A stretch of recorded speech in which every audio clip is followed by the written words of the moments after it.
moment, les mairies ne savent vraiment plus quoi inventer pour ramasser de l'argent parce qu'il n'y en a plus nulle part.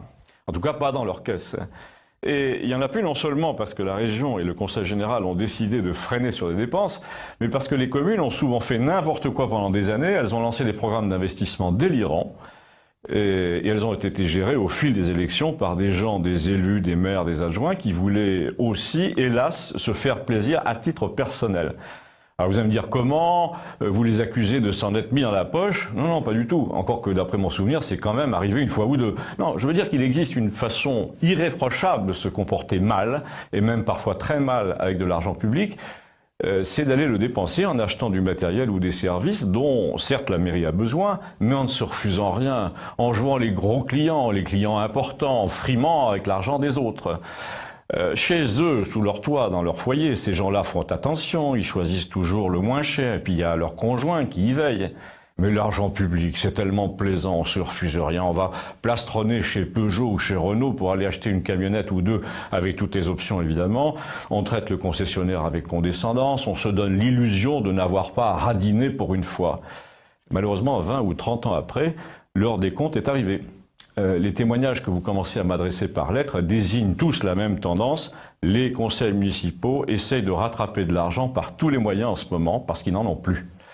Un ami, par exemple, qui dirige une petite association s'est vu rappeler récemment 2 impayés de 15 € pour une location de salle qui date de 2005, soit plus de 10 ans. Ça fait quand même loin. On le relance, on le menace, on accepte un paiement en espèces, on ne lui délivre évidemment aucun reçu, ce qui n'est pas du tout légal, mais c'est le grand n'importe quoi des collectivités locales quand elles sont gérées à la bonne franquette, c'est-à-dire la moitié du temps. Un autre monsieur m'envoie un témoignage selon lequel, dans sa ville balnéaire des Côtes-d'Armor, il vient d'être soumis à une contravention pour stationnement gênant, alors qu'il n'existe ni ligne au sol, ni panneau sur le trottoir. Il annonce à la mairie qu'il va contester au tribunal et miraculeusement, le lendemain, la mairie remet un panneau, dans la nuit j'imagine, probablement arraché ailleurs par un employé municipal. En d'autres termes, c'est la panique absolue dans les communes endettées et ça commence à se voir. Et la population, elle, commence à s'interroger. Elle veut savoir d'où et de qui est venu ce marasme général. Elle veut remonter aux origines des décisions les plus coupables parce que les investissements idiots ont toujours été décidés par quelqu'un, demandez par exemple à Ségolène Royal.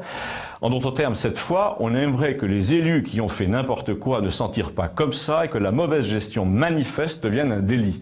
Jusqu'à la sanction, eh ben pourquoi pas, hein, jusqu'à une ponction en tout cas sur la retraite des intéressés, ce serait une assez bonne idée ça, non?